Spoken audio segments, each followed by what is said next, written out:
Senate Committee on Energy, Utilities, and Communications. My name is Alex Padilla, the chair, joined by Senator Benoit, the vice chair, other members of the committee. We do have a one-item agenda today, that being consideration of AB 1318 by Assemblymember Manuel Perez, who's here on the issue. Let me, I guess, sort of set a little bit of the stage before asking Mr. Perez to present his bill. We know that this bill speaks directly to local impacts in his district on a greater issue within the South Coast Air Quality Management District area and the validity of their air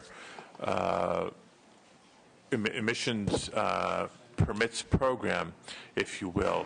It was the subject of a lengthy discussion earlier in the year when this committee considered SB 696, authored by Senator Wright, a member of the committee, and I'm sure he'll be joining us here in a minute.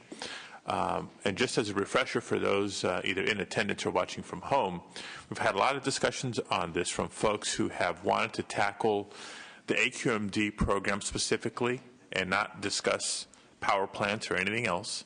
We've had other folks come here through the prism of electricity, stability, and reliability, and why we need to fix this for a power plant or 2 power plants or 3 power plants specifically.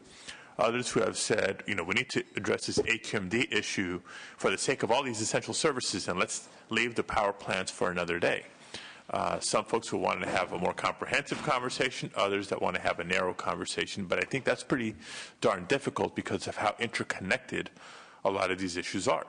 From an air quality standpoint, from an energy system stability, reliability standpoint, for the sheer conversation about how is this connected with renewables and reaching our both 2010 and hopefully soon to be our 2020 renewable energy policies. So the bill as it stands before us today, I understand, deals specifically with some of the air credit issues, the Sentinel power plant specifically, and maybe some essential services. I also think it's worthy of note that we'll talk about that and a couple of other things here today in committee. This bill is dual referred. From here, should there be sufficient votes to move the bill forward, it would go to the Environmental Quality Committee. So any possible amendments proposed, considered, referenced today would not be taken or considered today, but would be entertained in that committee. So that being said, Mr. Perez, please go ahead, and I do anticipate a decent discussion, but we'll get you out of here in time for dinner. Thank you, Senators. Actually, before you go forward, Senator Wright just joined us. Let's call for a quorum. Padilla? Here. Padilla here. Benoit? Here. Benoit here. Calderon? Here. Calderon here. Corbett? Here. Corbett here. Cox? Kehoe? Lowenthal? Semidian? Strickland? Wiggins? Right. Wiggins here. Wright? Here. Right here. Okay. Quorum is established. Please continue. Well, thank you once again, Senators and Chairman Padilla. AB 1318 seeks to allow the South Coast Air Quality Management District to resume using its internal bank of emission reduction credits for projects deemed necessary for public purposes, while also authorizing the district to transfer a limited number of credits on a one-time basis to the CPV Sentinel project, an 800-megawatt ultra-clean natural gas peaking power plant in my district. This project is shovel-ready and supported by local unions, local governments, and local businesses in my district. For a rural district like mine, which hosts some of the highest unemployment rates in the country, Imperial County, as of yesterday, is now at 30% unemployment rate, and Riverside County is at 15%. New revenue, job creation, and economic stimulus will go a long way to help alleviate a region devastated by the current economic recession. Revenue estimates and economic benefits of the Sentinel facility alone includes $900 million in new investment, the creation of 350 union jobs, a $50 million payroll, $2.6 million in new business taxes, $25 million in sales tax, and $6.4 million in annual property taxes. Though the economic and job benefits are clear, this by no means downplays the legal and environmental challenges before us. Questions regarding the validity and amount of credits are real.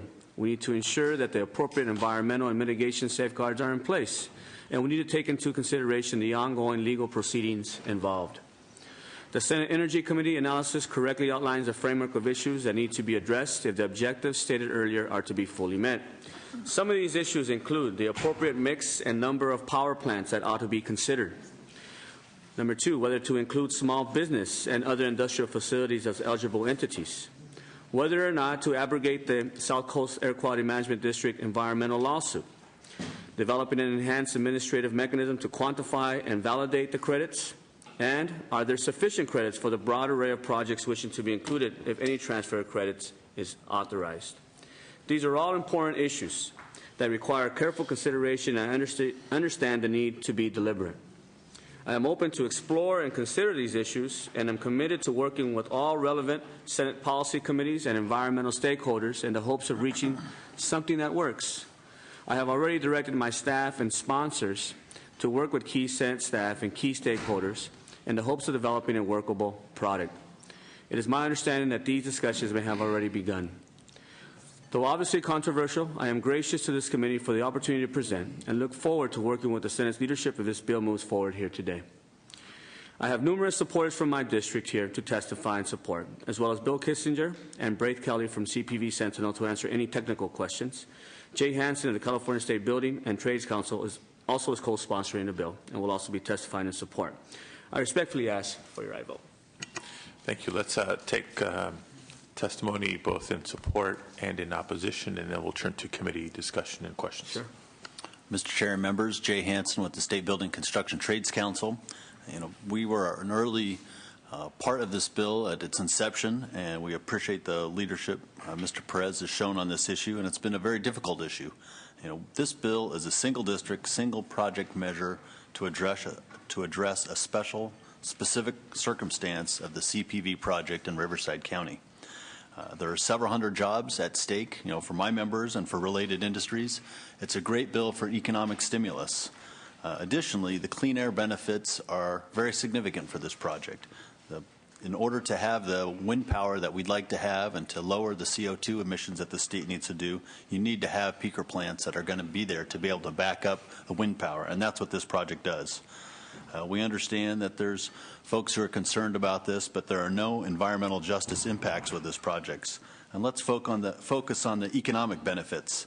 Nothing beats a job. I mean, nothing beats having moving yourself forward in this world in civil justice than having a job, and that's what we're talking about with this project. It's something we've been working together for some number of months now, and would certainly appreciate your support for this measure. Thank you very much. Are there witnesses in support?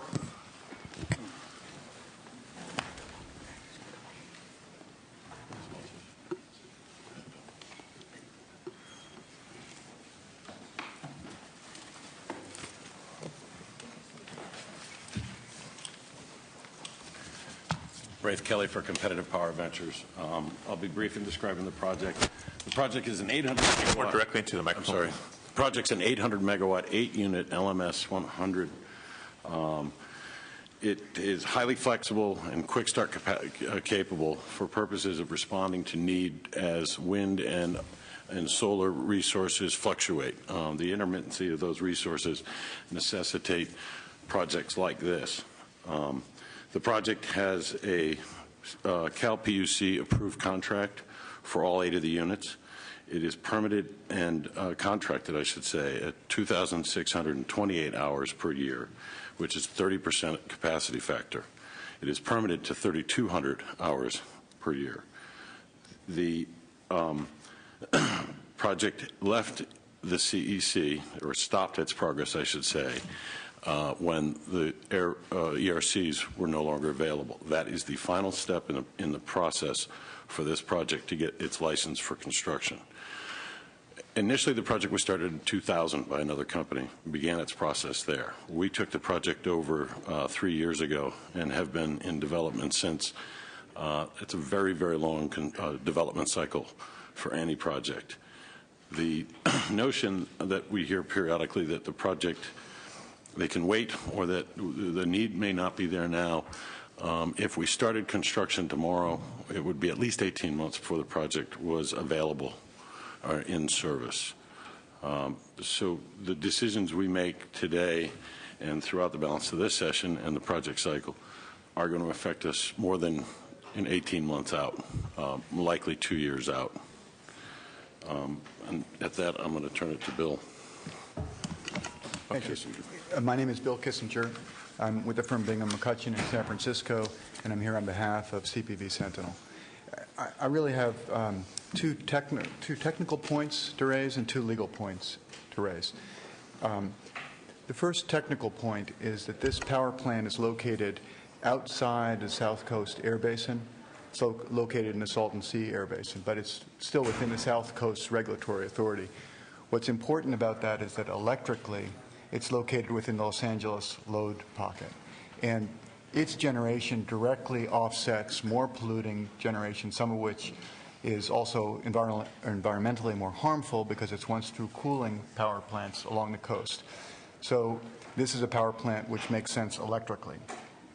Second technical point is for the same reason it enhances grid reliability. There isn't enough generation able to get into the load basin. This power plant, because it's electrically connected, is very helpful from that perspective. Those are the two technical points I wanted to add.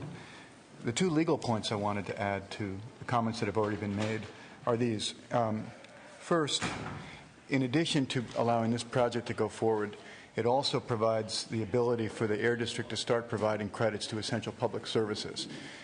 Essential public services under those rules are sewage treatment plants, wastewater treatment plants, prisons, schools, fire stations, which rely on those credits, the priority reserve credits, to go forward, and which can't because of the current litigation.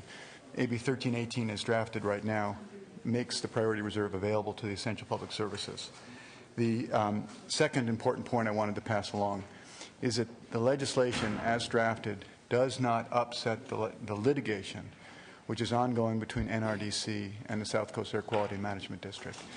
There is language in the bill that abrogates that decision only to the extent that it's inconsistent with what the South Coast is being asked to do, and what it's being asked to do is exceedingly narrow, to make available the credits to essential public services and to make available credits to what is in the bill called eligible electrical generating facilities, and that's a set of one power plant, the CPV Sentinel project. Those are my comments. Thank you.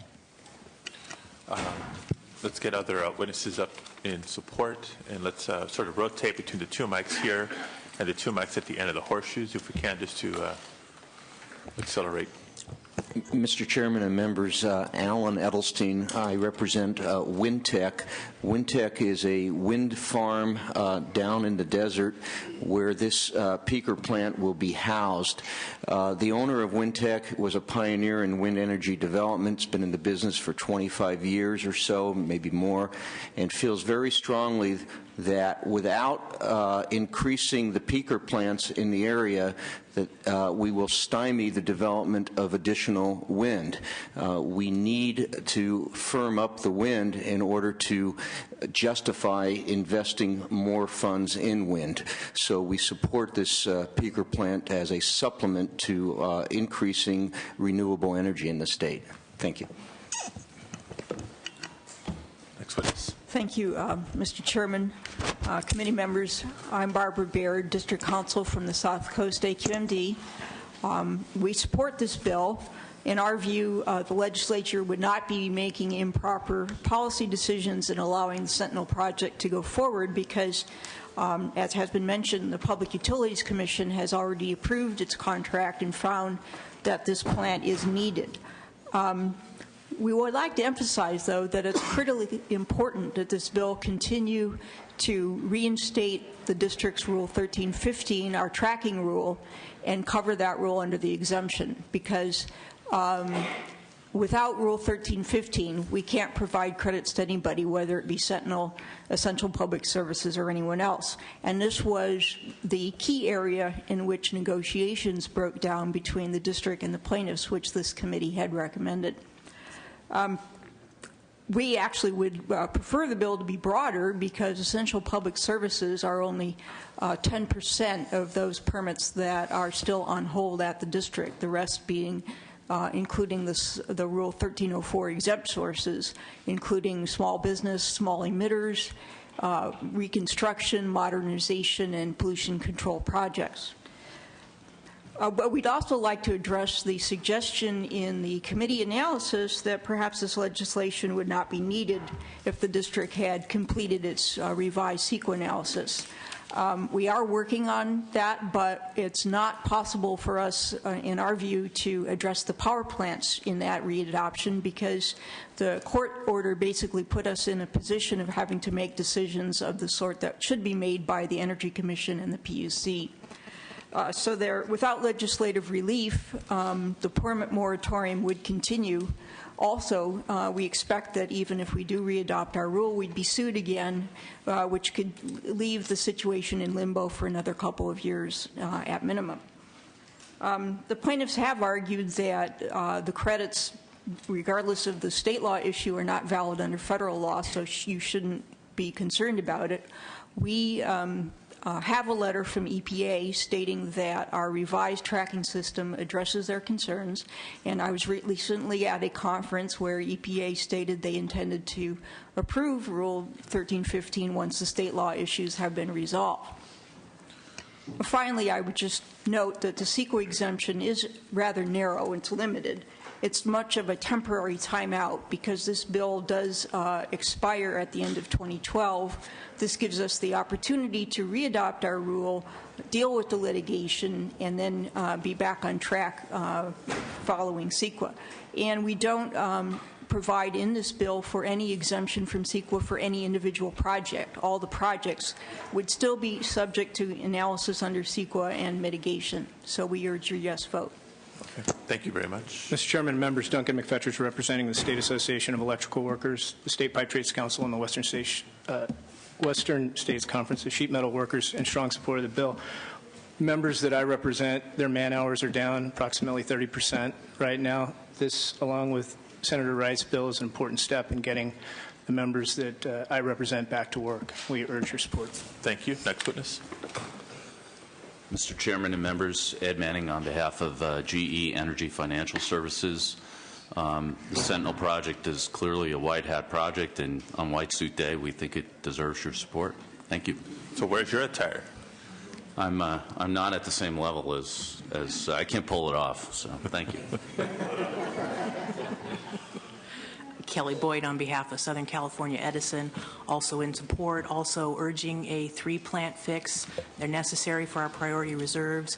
The other plants are in the basin close to load, quick start. They're going to provide the benefits that we need, and we encourage the author to continue to work for the success of this bill. Thank you. Thank you. Good afternoon, Honorable Chair and Committee. My name is Marion Ashley. I represent the 5th District of Riverside County, including Palm Springs and Desert Hot Springs.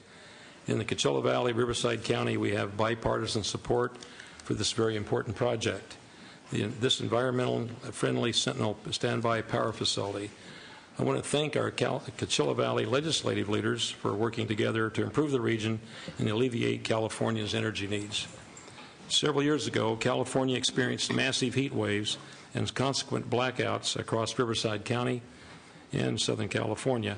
We need to ensure that during the torrid summer months, the Coachella Valley and Southern California, that we have reliable and clean energy sources that we can call on.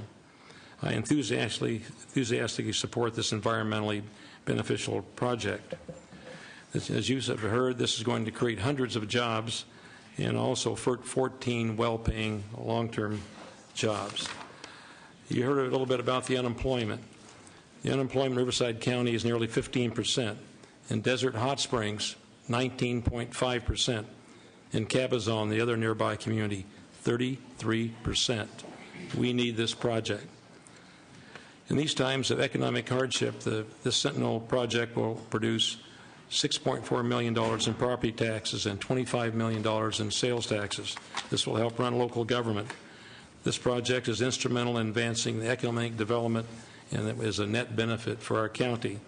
I'm here today to give my strong support and endorsement of Assembly Bill 1318. We need this project more than ever in light of the economic uncertainty that our region faces. The private investment, jobs, and taxes are needed to help move our valley forward.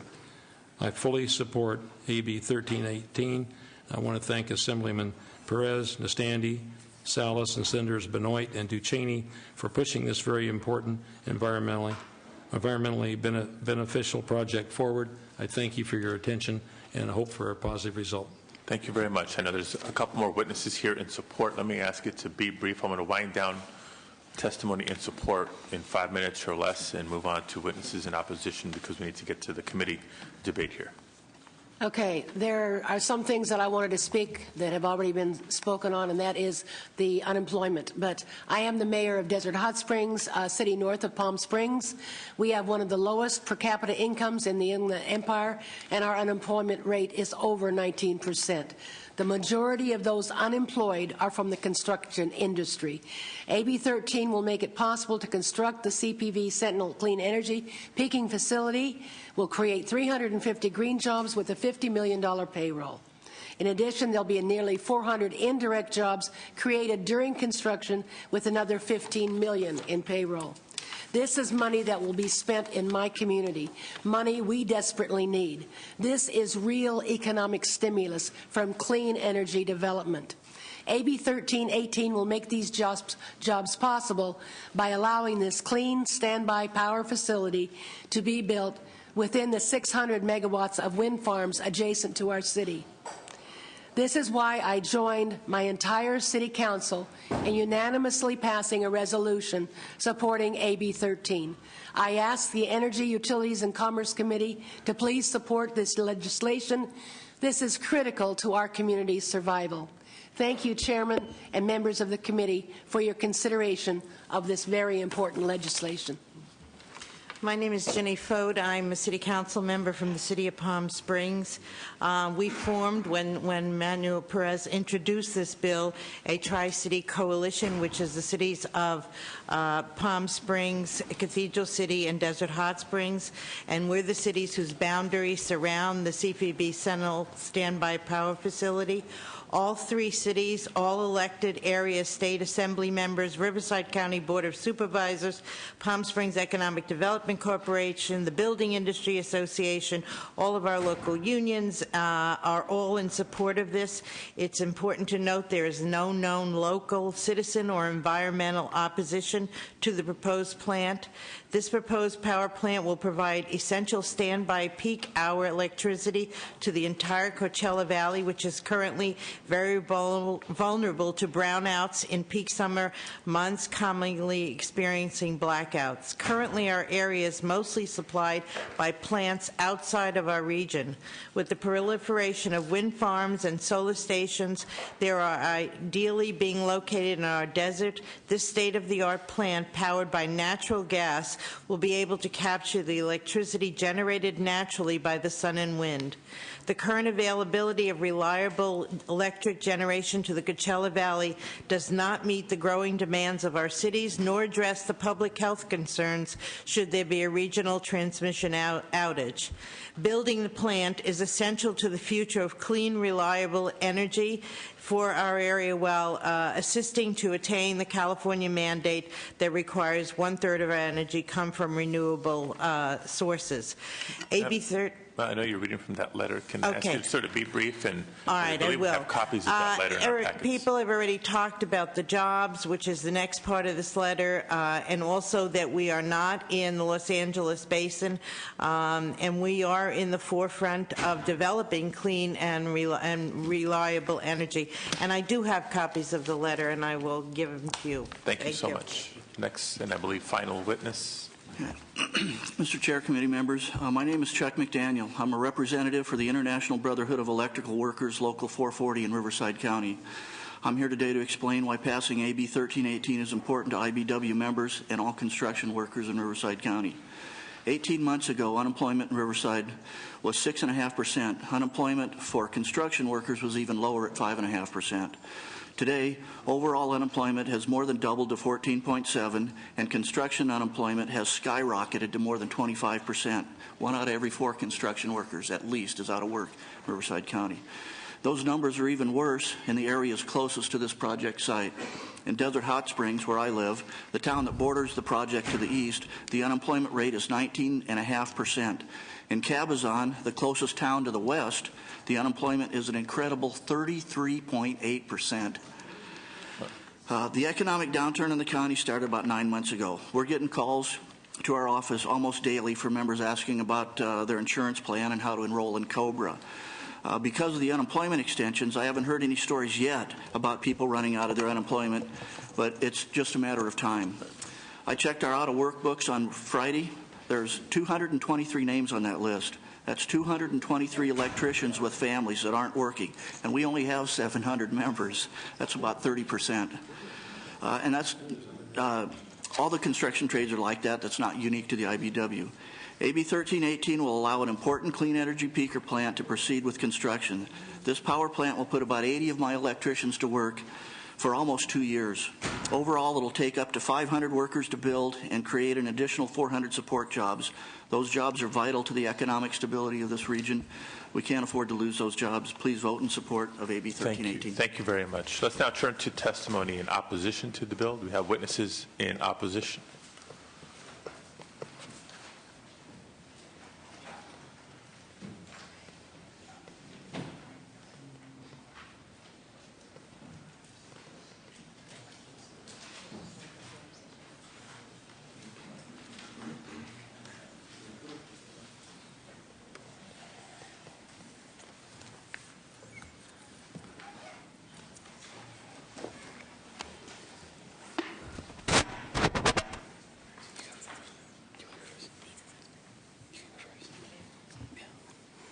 As you can see, we are well-oiled machine here.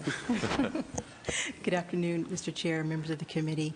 My name is Angela Johnson-Mazzaros, and I'm here. Can I ask you to speak up just a little bit? Yep. Good afternoon. Mr. Chair, members of the committee, my name is Angela Johnson-Mazzaros. I'm here today on behalf of California Communities Against Toxics. And I would just like to have a little bit of clarification, if I might, Mr. Chair. As you noted in your opening remarks, this committee has heard extensively about what's been happening with our litigation and our position vis-a-vis the opening of the district's banks. Out of respect for the committee's time, if there are questions about those issues, we certainly would be happy to raise them, but I thought that we would just raise a couple of highlighted points without going through all that. So we appear before this committee today in opposition of AB 1318. We don't believe that this is a single district, single issue bill. In fact, the issues that this bill seeks to address, while centered obviously in a specific place, actually have a broader impact on issues related to energy and air quality that impact not only the entire South Coast Air Basin, but also the entire state of California.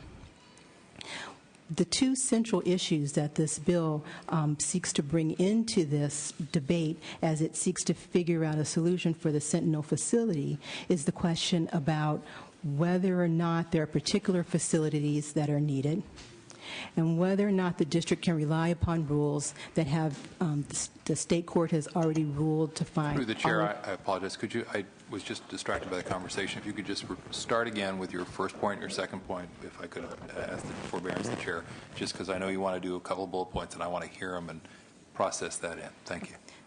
Of course. Thank you, Senator.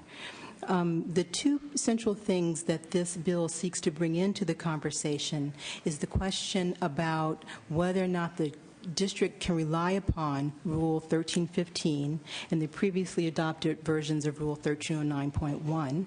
And the other question is whether or not there are valid credits that can be distributed to these facilities.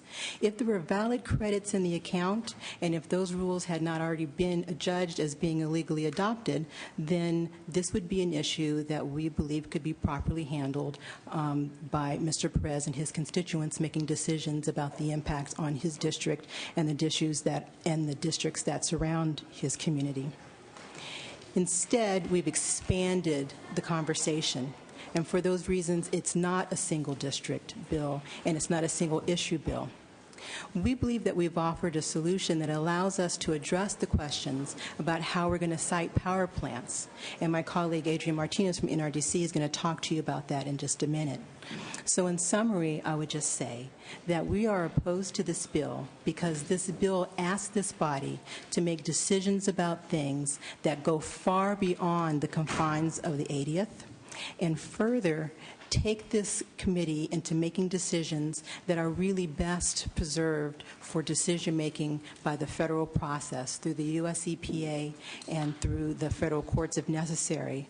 I guess I should just say, since it was raised in the comments offered by the South Coast, that the notion that they have a letter that seems to suggest one outcome or another is not the same thing as having gone through the federal process. There is a process that has been established for approving rules that go to the EPA.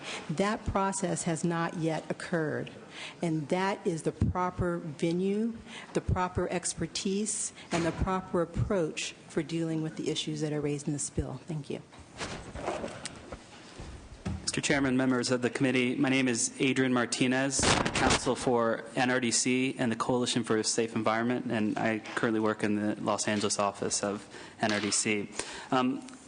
Today I just want to address kind of the path moving forward. On March 12th, 2009, several groups submitted a letter relating to electrical generation in the district, and I think there's been kind of a rumor or some misinterpretation of our position.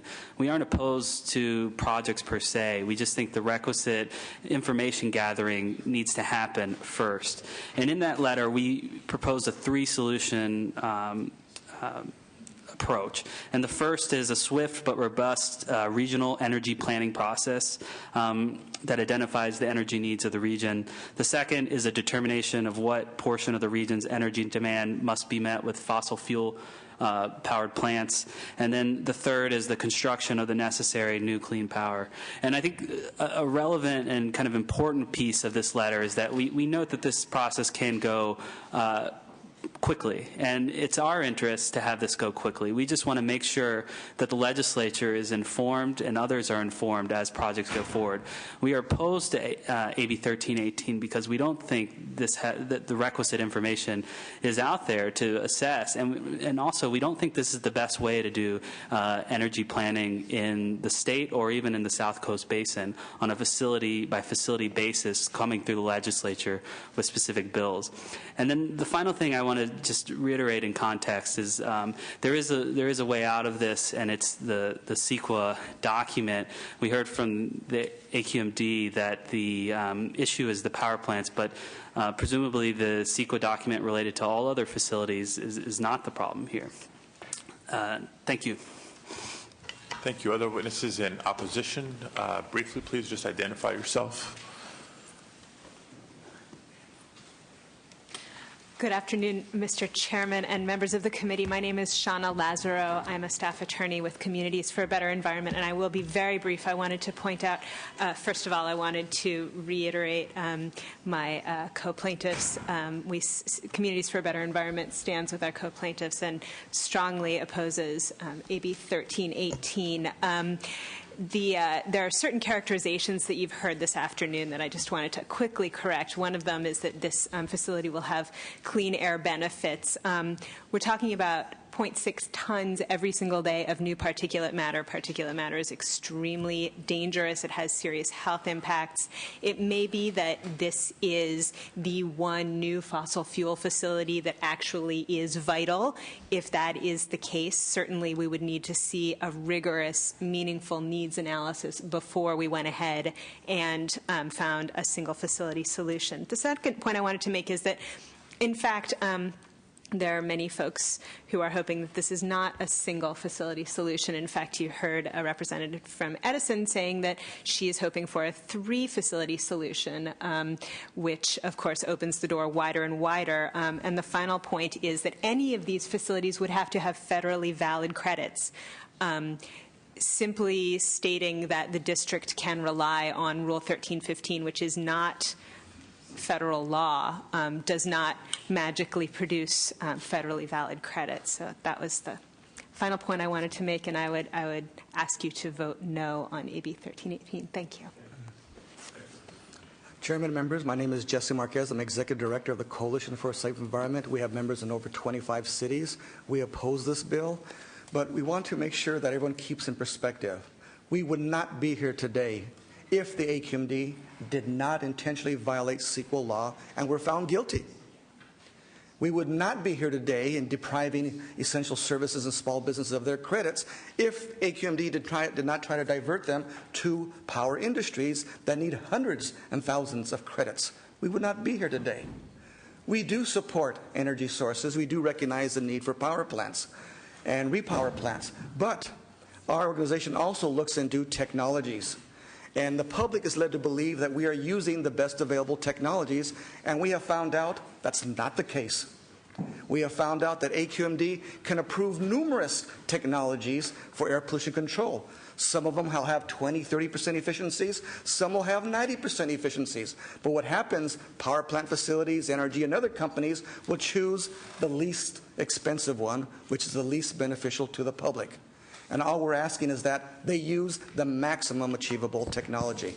And the last point I'd like to bring out is that we want to make sure that if this goes forward, that there is a needs assessment. And basically, there should only be 4 points, that the public health needs are taken into consideration, and we recommend a health impact assessment for that.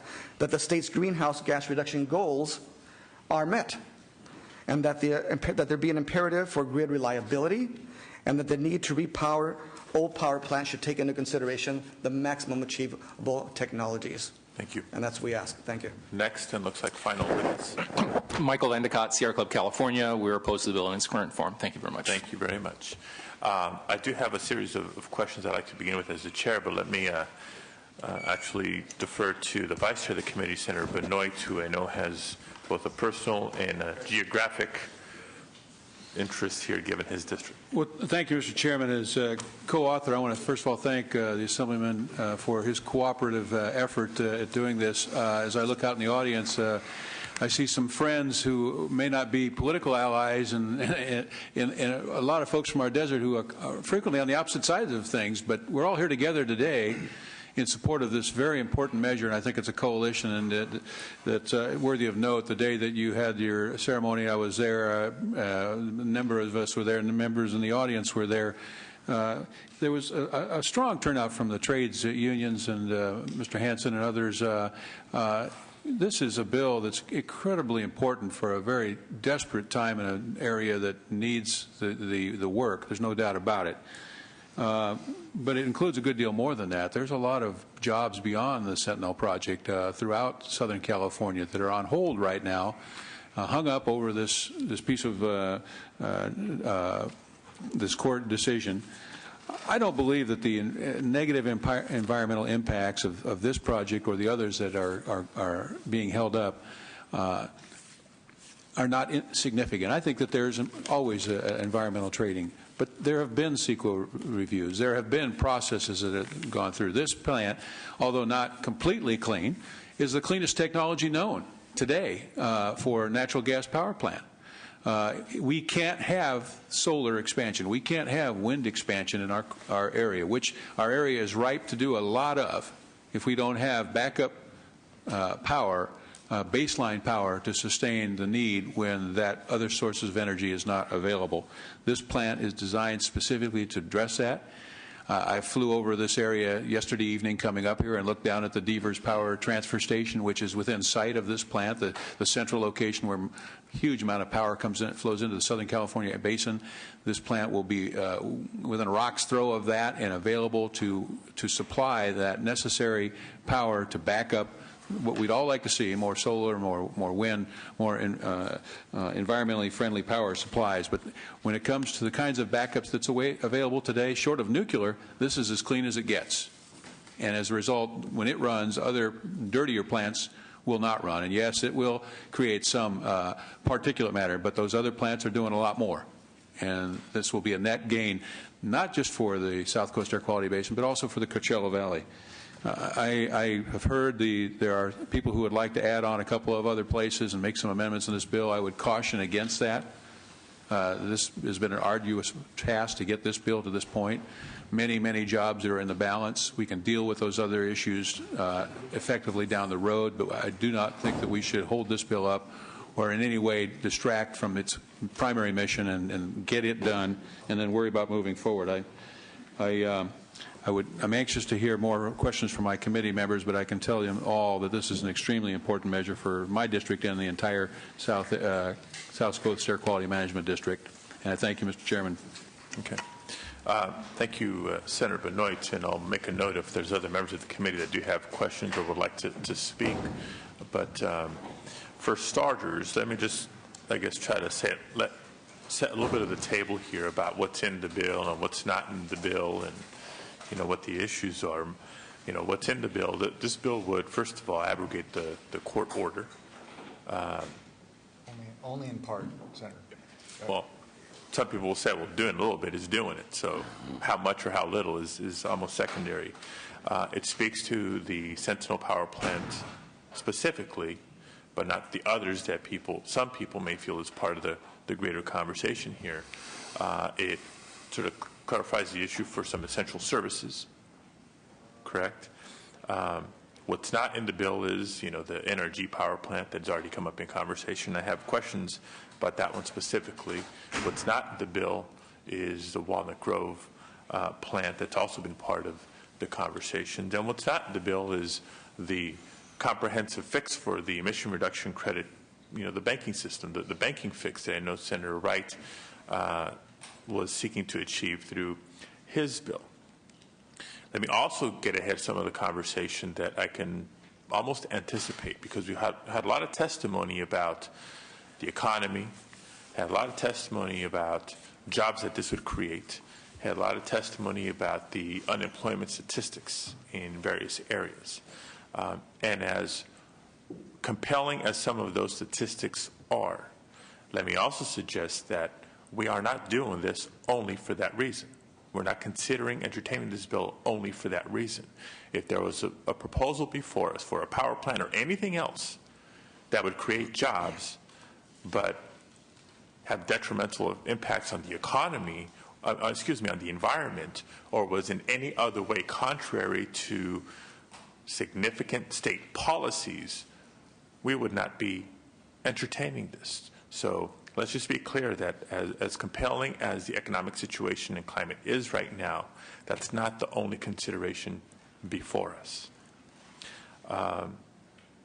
Second, part of the background materials that I'm hoping members of the committee had a chance to see is California Energy Commission reports that if the 3 power plants that are part of this greater conversation do not come online in the short term, then we risk moving below the reserve levels that the PUC has indicated as policy, which is 15% based on what the projected need or demand would be. So that too, I think, is part of the context, part of our consideration here. A lot of the testimony that was offered suggested that whether it's the Sentinel Power Plant or some of the others are necessary to resolve the intermittency issues or the firming up issues created by wind specifically, but renewables in general. I may or may not suggest that this therefore, be linked or somehow joined into the RPS legislation conversation, but whether it's directly or not, it's somehow part of that conversation as well. So the first of my specific questions will be this to the author. The Sentinel Power Plant, since that's the one addressed in your bill specifically, has it undergone a needs assessment already in its approval process along the way? To my understanding, Chairman, it has been. And if I might add, the process for obtaining the contract from SCE involved the creation of the IPER, which is a comprehensive review of energy needs in the base, throughout the region, the Southern Cal Edison region.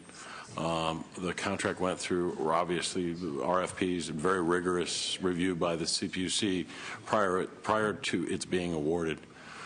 We subsequently, that was the first award.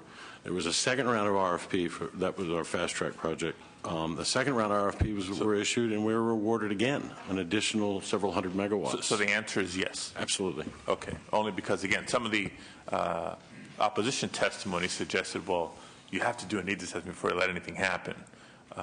my understanding is there has been a needs assessment done, so wanted to put that in the proper context. The other question is more rhetorical. I know this isn't at the top of Assemblymember Bettis's reasons for doing this bill. Sentinel Power Plant is, but the NRG plant isn't. And our analysis, I think, does a fair job of outlining the unique consideration, if you will, for the Sentinel Power Plant, given that it is not in the LA Basin. And that should be a consideration for maybe allowing it here. We need it for the energy, stability, reliability side, and it's not in the basin, so special consideration may be due. Another point made in our committee analysis specific to the NRG plant. That one, while it is in the basin, has a history of having applied not only for approval, but the credits before having been approved at one point, waiting for the purposes of Senator Corbett would like this, being able to repower without one-to cooling, but in that delay sort of got caught up in this credits moratorium issue. So should that be unique consideration given and allow that to move forward, whether it's in this bill or another bill, but sometime sooner rather than later, my inclination is on a policy basis to give that serious yes consideration, but it's not in the bill, or at least not today. So with that being said, let me recognize other members of the committee that I know have questions. Senator Lowenthal had specific questions as to Rules 1304, 1315 at the AQMD, as well as the abrogation of the lawsuit, but I know Senator Simitian, as the chair of EQ, where this may or probably be heading, would like to go first. I wonder if we could ask Ms. Johnson-Mazaros and Ms. Lazaro to come back, because I want to ask a couple of questions about their concerns. If we could, please, through the chair. I apologize. I see I let Ms. Lazaro get all the way back in the corner before I...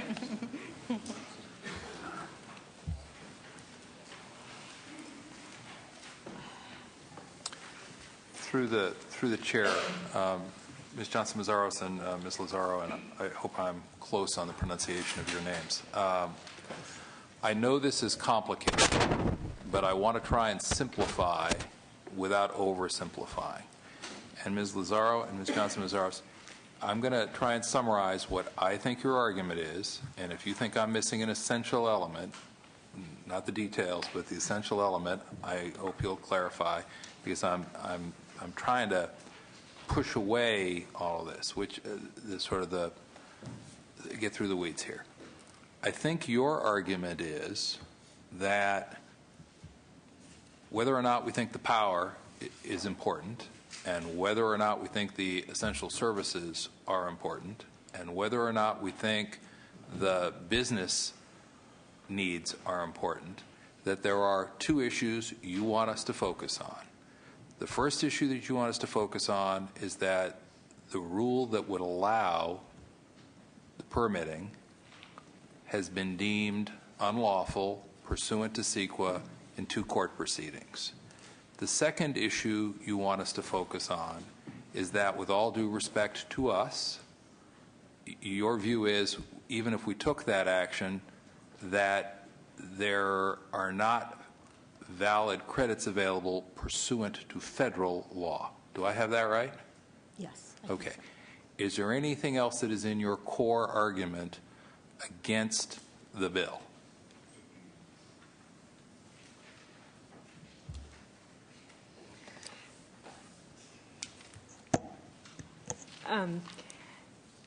That there is a way to accomplish what needs to be accomplished, that this bill does not accomplish it. And that way, again, is what? Actually, Angela does it very well. So that would be for the Sentinel facility to implement this needs assessment, and I heard the conversation about the needs assessment, and the question is not whether or not the CEC and or the PUC approve this project. The needs assessment that we are raising is one that will look at the broader context that brings in the RPS issues, that brings in our AB 32 goals, and looks at the energy needs in the broader picture. That is not something that happens currently at either of those agencies. And help me understand how doing a needs assessment would eliminate the CEQA issues and the federal qualification issues that you've articulated. We are envisioning a needs assessment process that would then be coupled with some rule modifications and some restatements of policy that we don't think are very controversial, that would allow power plants to be cited with emissions reductions credits that are outside of the district's priority reserve account or any other internal bank. And so the way it would resolve the issues is that we would allow a separate process that would not be subject to that issue. And that way we could have parallel processes happening. We can make sure that we are addressing our energy needs, and we can allow time for the CEQA process and the federal process to go through its course. And roughly how long a process do we think that might be? Which process? That needs assessment and the concurrent activities that you envision as being part of that needs assessment. The needs assessment process, we think, can be done relatively quickly. We believe that a lot of this information currently exists through the agencies that all have a hand in this decision, ARB, CEC, PUC, and the like, and it would be a matter of collecting that information together, looking at it with all the relevant stakeholders, coming to some conclusions, and moving forward. So we think that could happen relatively 6 months. Okay, thank you. I was just looking for an order of magnitude. So I'm going to recap once more, and then I'm going to go to the Assembly member and ask him a question. So essentially, your argument is, look, notwithstanding all of the concerns that folks have articulated here today, at the end of the day, there's a CEQA violation, inappropriate in your judgment for us to simply look the other way on the CEQA violation. By the way, even if we did look the other way on the CEQA violation, you don't think we have the ability to abrogate federal determinations, which you think are either have been made or will be made. And by the way, you think there's another way to get there, which is a better route that would address these issues and solve some other problems at the same time. Yes. Okay. To which then I'm going to go to Assemblymember Perez, and this is my last question, and thank you, Mr. Chairman. And Ms. Perez, so I would say, in your view, what's wrong with that? Well, I think the challenge of time. And do we have a microphone for you, sir? I'm sorry. I think the challenges that we face here is, unfortunately, time on one end. You know, I'd like to think that it would take 6 months, but just the issue of trying to ensure that a plant gets built out has been already years, and so I think that's one of the major challenges, and investors and obviously those folks that have tried to ensure that we are able to have the finances and the dollars important for us or necessary for us to build out the plant, we can perhaps lose out on that front there. I will say that we've been more than open and willing to look at the bigger fix, which I think ultimately is necessary. But I've often, and what I've heard and what folks have told me though is that in the negotiation, although I'm willing to take a look at the bigger fix,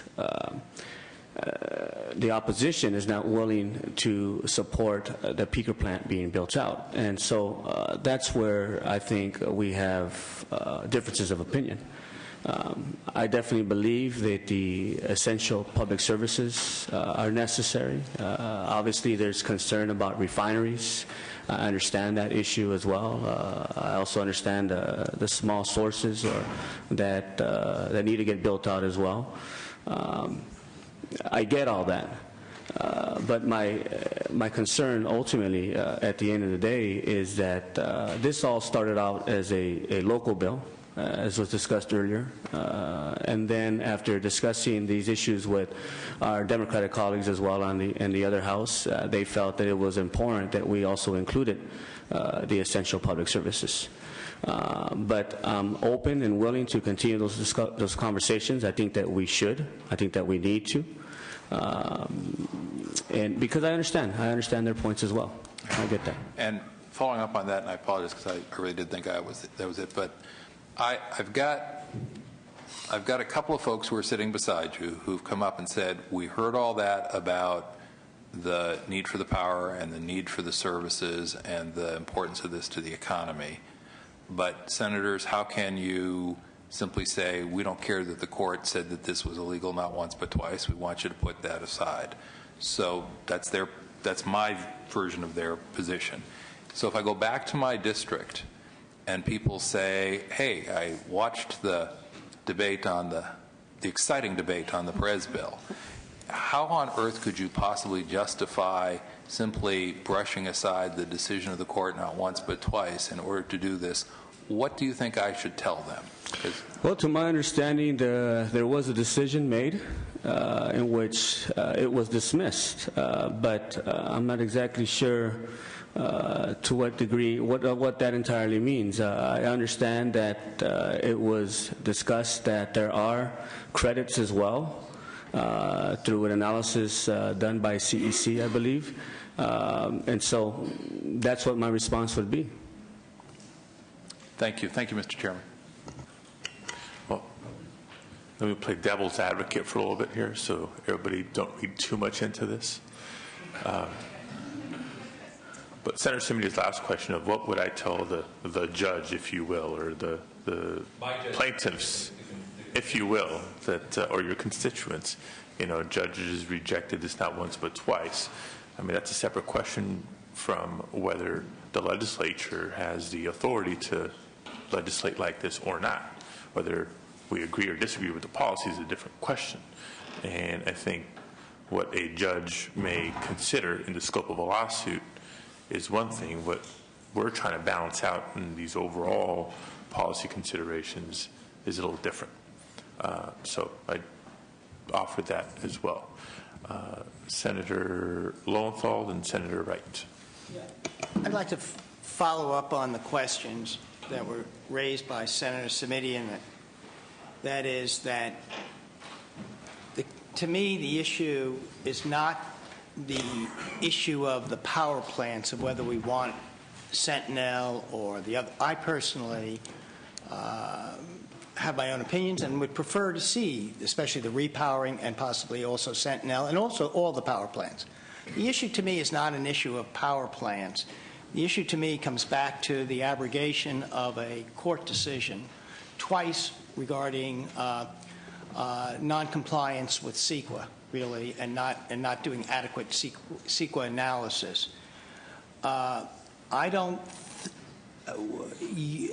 I differ. I think that from just playing the devil's advocate and I'd like you to respond at least a little bit more. I differ from the devil's advocate point of view that was just made, not saying that the chair agrees with it, that we do I differ not in the sense, I do think that the legislature has the authority to overrule, to abrogate a court decision, but I personally think that's very bad policy to do that, to abrogate California Environmental Quality Act when we have that. And so for me, the issue is, why not let the courts play out the CEQA about the power plants and let everything else go through, not the power plants? Well, as I mentioned before, this everything but the power plants. Right. And let the courts decide the power plant issue. If the courts decide one way or the other way, we will have a court decision, and then we can decide, but not while that's in litigation. Sure, I can appreciate the point. I think, once again, it's the issue of timing. And as I mentioned before, this bill, how it originated from the very beginning, was actually our peaker plant back home. And then eventually others felt that perhaps we needed to add on the essential public services. I understand that, and I think you so are. I think you're halfway. Right. I would like to say let's let the courts decide the one part and just allow all the other projects to go forward, which are caught up in this court decision and in the bank, but we're not parts of the litigation. Sure. Yeah, I just think it's the timing, Senator Lowenthal, and I wouldn't want to do that. And Senator Lowenthal, I interpret part of that response on the timing issue of, it takes time to get a power plant up and running. So it's not like, even if we waited another year and it got resolved next August, September, that they could be, delivering electrons. Then I have another question to come answer. November. If, in fact, we're going to let we would allow a lot of both the essential services, the small business, the other projects to go forward besides the power plants. You're saying, well, wait a second. The problem with that is that there's a series of timing issues. We're going to delay. Do you actually believe, since you've been in litigation, that if we abrogate, we're not going to be in continued litigation? Are you silly enough to think that? No, I think that'll. So you're going to get us into more litigation to solve a problem, to speed up, when we could release a lot of other projects, thousands of other projects. Not necessarily so, sir. I think at the end of the day, what I'm trying to do is ensure that this plant gets built out, as was my original intent. Which I support. And once again, it was mentioned earlier about economic development and the economy and jobs, which is one part of the issue that we face, but the other part is our public health and climate change, right? And so ultimately, if we're going to move in a direction of renewable energy, this plant would need to be built out as well. Thank you. Let me recognize Senator Wright. Mr. Chair, I think a couple of things, and I may have a different perspective. Right now, we're losing $1 million a day while we sit here. So when you woke up this morning, $1 million went sideways. Tomorrow will be another $1 million. The power plant that we were talking about at NRG, about the end of January, he's gone. You won't have to worry about him. He'll take a $20 million hit and just say, I'm through. And he'll continue running the 13,000 heat rate plant that he already has. Relative to the RPS, if you don't do this plant here, don't worry about it, because all those renewable energy projects that are in the Imperial Valley have no way to connect if you don't firm it and shape it. So relative to the 33 portfolio, don't worry about it, because if his plant doesn't go, none of that goes either. With respect to the EPA, I spoke to the EPA. They rule on the rule. They don't rule on the specific credits. When I spoke to them, they said, we don't have a proceeding where we give you credits. That's factually inaccurate. What they do is rule on the procedure by which you accounted for the credits. What the EPA did is said to the AQMD, show me how you arrived at the credits that were in the bank. They dismissed a certain amount of credits. The number of credits that are in my bill, they said, we can live with that provided you can show me the accounting. They do not, at the EPA, give you a number and say, this is how many credits you have. That's just factually wrong pursuant to the EPA, or at least the administrator from California. That's what she said to me. With respect to how did we arrive at this particular power plant, the Energy Commission and the PUC both do a needs assessment. That's done because in the event you want to build a power plant that's not a part of a process, including the RPS. All of the IOUs are currently under a RPS portfolio standard. All of their procurement is already considered pursuant to RPS. That's current law. They're trying to meet 20% by 2010. They ain't going to do it, but that's what they were trying to do.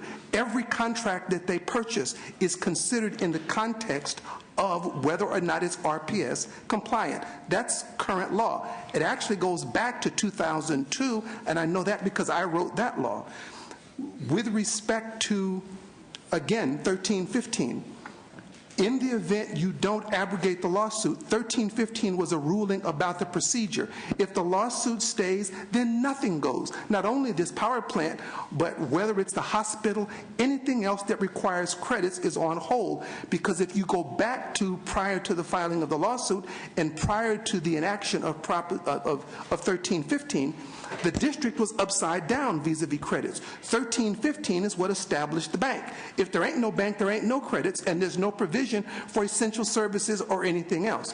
Someone mentioned that this was an effort to simply do power plants at the expense of everything else. That, too, is factually inaccurate. There would be no credits where there are no 1315. So the question becomes, we can wait, you're right, we can wait 2 or 3 more years. In the event that this was a hot summer, we were lucky this year that we had a mild summer. If this was a hot summer, the residents of the Ford County District would have been hit by Goldman Sachs for $2 billion for 4 months' worth of electricity for the purchase of both power and air credits on an open market. I don't want to expose 20 million people to gang rape by Goldman Sachs, but that's exactly what we propose. It's not my perception that that's the case. We had an audit by the state auditor. She said the same thing. We've had a ruling by the ISO. They said the same thing. In the event, again, that you're looking at how power is emitted, someone mentioned that this would emit more tonnage of PM10 in the air. That's a factual inaccuracy as well.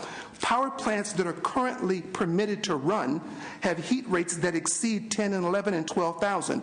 In the event you don't build his plant, you continue to run the 12 and 13,000 heat rate plant. If you keep running that, that means that double the amount of PM10 continues to be polluted. This is a method by which you can reduce the amount of PM10. Not to mention, if you take all of the other projects that are on the table, we've got 5 projects that are currently on hold that are emitting landfill gas. Landfill gas as a greenhouse, methane is 20 to 1 over CO2. So we're going to let people flare methane, because if you don't, people's houses will blow up in Palos Verdes, which really pisses them off. So we're going to let people flare methane, which emits more emissions than it would if you ran it through a turbine. So there are at least 5 of those that would reduce air emissions and provide additional electricity and provide RPS credit, because we give RPS credit if you're using landfill gas to run the electricity. So, I mean, I would like to see you take the larger fix. Obviously, I'm involved in that. I've spoken to the EPA, not third party, but I spoke to them myself because I heard so many variables of what was taking place. With respect to the PUC, I spoke to them myself, both to the chairman and to the staff. That's why they supported my bill, just as it was done to say that we review them relative to RPS and the other elements that are in the bill.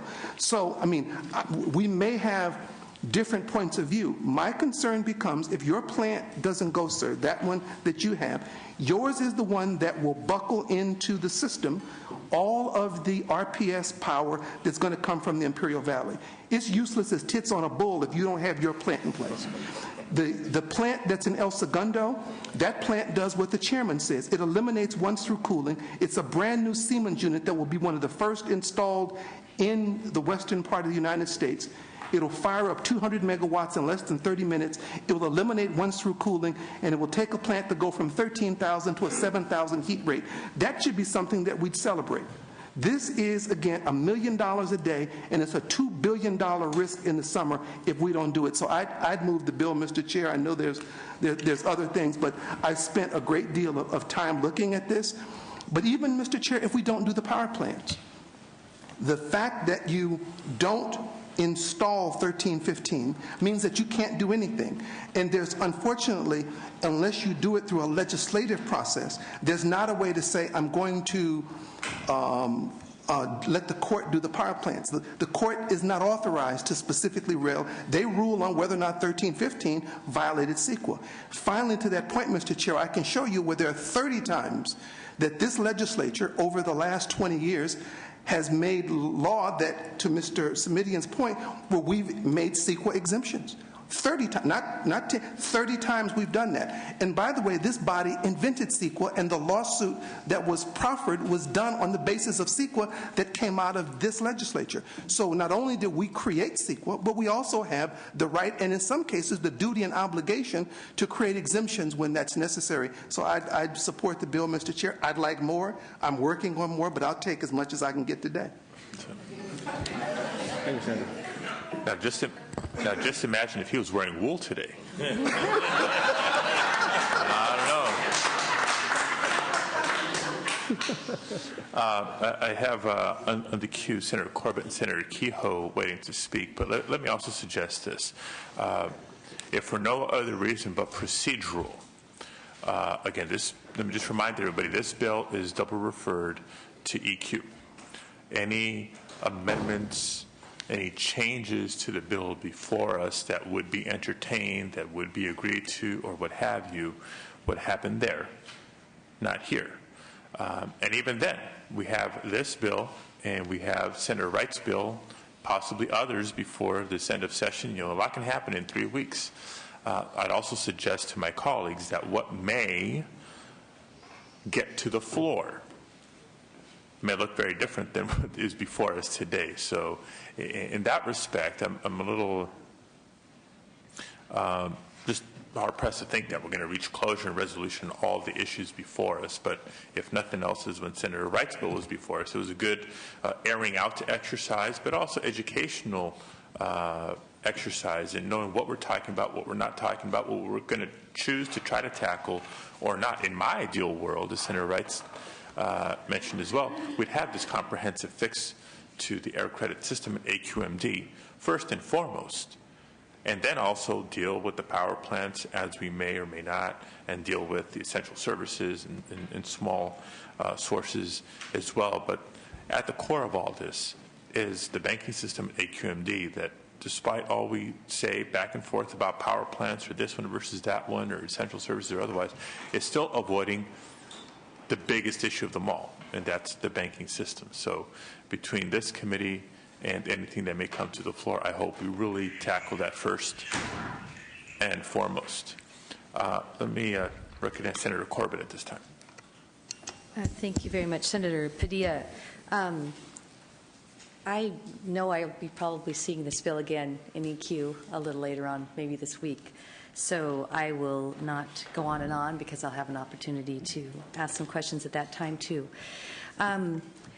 First of all, clearly the need for the plant, if that's all we were doing today, has been established. The need for it, not the, whether we deal with the environmental issues. Clearly there's local community support, so I can imagine anything that doesn't move it along would be a frustration to you, because I used to be on city council, and if the community supported it, it was like, yeah, full speed ahead, right? Clearly, we have to look at a few other issues beyond that, and once again, just as in the Wright bill, I do have the concern of the fact that we do have court cases that have decided other than what this bill is promoting, and it is very difficult, especially from my standpoint as the chair of the Judiciary Committee, to just simply say an abrogation of a lawsuit is an okay thing for the legislature to do. So I guess my point is that, and just as it was in the Wright bill, I do believe that there is a solution. I do believe there is an opportunity for the parties to reach some sort of closure. And I do agree with Senator Padilla, this is not the full, this bill doesn't create the full remedy, doesn't address all of the ongoing issues to deal with this bigger situation of moving this plan ahead and everything else that's been discussed alongside that. So I do believe this bill is going to move on to the next committee. I will not be able to vote aye on it today, but I will take a position of watching it and not voting on the bill at all, because I do have an opportunity to look at it further. It is very, very difficult to ask a legislator to just say the lawsuit doesn't count. I understand that it is a slight abrogation, but it's still an abrogation, and the language is right in the bill itself. So it is important to address that. The one question, well, one quick question I have, it's really not a quick question, but do we have any idea how long it would take to do the report that seems to be part of the solution to this? Do we have any idea how long that might take? Which report? I'm sorry. The CEQA analysis. The CEQA analysis. Well, the district is the one that's conducting that analysis, and as you could ask Ms. Baird to come up and reiterate her comments, but as I understand it, they anticipate releasing a document in September. But so September may be when we see this. But do you have The to know? CEQA analysis, and I know the CEQA analysis was the... It's a very part of the complex court order. analysis. I understand it. And we are hoping to release the first draft in September. That will go out for 45 days public comment and then response to comments and so forth. But 2 points. One, that document is not addressing the power plants for the reason that I mentioned, that we felt the court's decision put us in a position of doing things that we were not the expert agency to do it. So that's not dealing with power plants. And number two, we're concerned that once we do readopt, we'll again be sued and be tied up for another couple of years in litigation over that document. So that's why we think legislative solution is necessary. I think and I understand, your caution about overruling a court decision, but it's kind of a system of checks and balances where the courts have the ability to set aside legislation which reflects the public's will if, in fact, it's not constitutional. For the same reason, the legislature retains the authority to modify its own legislation, i.e. CEQA, when it's necessary. For example, there's already an exemption from CEQA for emergencies, but it's currently limited to fire and earthquake, that type of emergency. But I'm sorry for interrupting, but there's nothing in any of the information we have available that shows that the court stepped beyond their bounds or acted unconstitutionally. So that's well, I'm not saying that they acted unconstitutionally. I'm saying that the decision they made put us in a position where we... I understand. Okay. I do understand. Through the chair. Thank you very much. On this point, go ahead. I'm sorry, but quickly. Did I understand you to say that you're going to do the EIR for some of the work that the courts asked you to do, but that you've just decided unilaterally not to do an EIR for the part that you think is overreaching? I shouldn't have I should have made it more clear. The court actually set aside two rules. One is the 1315, which is the tracking rule. And the other was the amendments to Rule 1309.1, which allowed credits to flow to power plants. We are readopting 1315, the tracking rule, so that we can, hopefully after the resolution of any litigation challenging that, we will be able to issue permits to essential public services and exempt sources. We are not readopting the amendments to Rule 1309.1, which make credits available to power plants. And for that reason, because we're not readopting it, it won't be part of the project and it's not required to be analyzed under CEQA. It's just we are essentially leaving that problem to the legislature because we felt the court decision just set an impossibly difficult bar for us in that area. Leaving it to the legislature, meaning that to determine what should be done with power plants and how to address the needs assessment and so forth. So, put differently, you're leaving it to the legislature to tell AQMD what AQMD ought to be doing in this regard. Yes, the legislature can do that. Just want to make sure I was clear. Senator Kehoe, followed by Senator Cox. And this is just a point to Mr. Smithian's point. The question of the power plant is not a function of the environment or litigation. Anaheim was similarly impacted by the lawsuit. Anaheim just paid the freight. So the question, again, and it may become a function later on, is it's not whether or not you build the power plants, it's how much you pay for the credits. Because if you want to buy the credits today, if you can find them at a price you can afford, you can, whether it's Sentinel or NRG, if you can find credits, you can do like Anaheim and go buy them yourself. But the problem is it ain't cheap. Right? Senator Kehoe. Thank you, Mr. Chairman. I want to just outline a few thoughts. And thank you, Mr. Perez, for bringing this bill up. I understand that you're taking up an issue that's near and dear to your district. But I've got some pretty big disagreements with your approach. The intention is good, but I really think, members, this is the wrong way to be doing our electrical generation policy. We had Mr. Wright's bill earlier this year. Now we have one bill with one plant in it. To me, this is illustrative of the fact that there's no single agency that plans for electricity generation and our electricity needs, and we need to fix that. But this bill isn't about that. I agree with the chairman. There is still time to resolve these complicated issues. And I think there's a way to move forward with a process that has integrity and transparency embedded in it, and also has a larger purpose. I certainly hope that this committee would be the last committee that decides that electrical generation and building power plants is going to be done on a bill-by-bill basis. That's not the way we should be approaching this. It's not good for the economy. It's not good for the ratepayers. It's not good for long-term planning. I also want a process that's fair. Senator Wright's bill had 3 power plants in it. It's gone through, a very lengthy hearing in this committee. It's headed towards EQ. Now we have another bill that has one of those power plants, Mr. Perez's bill, that's getting another hearing today. All 3 of these plants, my understanding, have been approved by the PUC and had some level of air credits in hand at some point. And because the NRG folks operate a plant near my district down in San Diego, I know them best. We've had a false discussion in a way about this bill, environmentalists versus power plants. I'm an environmentalist. I support the power plants. I think there's other members of this committee who feel the same way.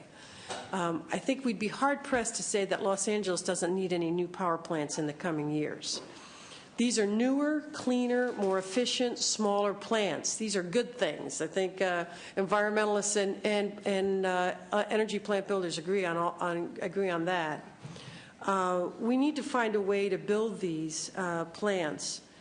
The sticking point has been trying to resolve the non-transparent, unaccountable air credits process at the South Coast Air Quality Management District. That is what is so troublesome in this discussion. And whether, I'll leave the colorful local turns of phrase to my colleague next to me, but whoever is leveraging the other party to make their side seem better, I think we need to move on. The power plant issue, supplying adequate electricity to Southern California and millions of people, the public services, whether they're hospitals or police stations or whatever, I don't know. These are things that every community needs. We all understand that. What we don't need is to okay a bad, perhaps dishonest, I don't know, but certainly non-transparent, not publicly accountable air credits policy by the AQMD to get those other good services completed. So I would like to see a bill that lets the plants go forward as best we can. We have to rely on all our experts. Let's go ahead with the repower that is going to do away with once-through cooling, build a cleaner, smaller, better plant, more efficient plant, and the other ones. And then let's, in a separate bill, if need be, find a process that is transparent and has adequate public benefit to it on the air credits issue. I don't think so. I don't like the way Rod handled the air credits, but that's between me and him. We've been through that. A separate bill, and I also have to acknowledge we are not going to get rid of these lawsuits with the bill. I just don't think, even if we resolved one momentarily, they'd be back in court. They're not going to let this go, nor do I think you should. We all want to know how many air credits there are down there, how much they're worth, how much each plant costs, and then we want to have a true balance. This is arithmetic. I think that's my whole spiel, Mr. Chairman. So I think there's time. I'd like to see different bills that resolve these issues. I won't be able to support Mr. Perez's bill today, but I'm in favor of you building your plant. Okay. Senator Cox.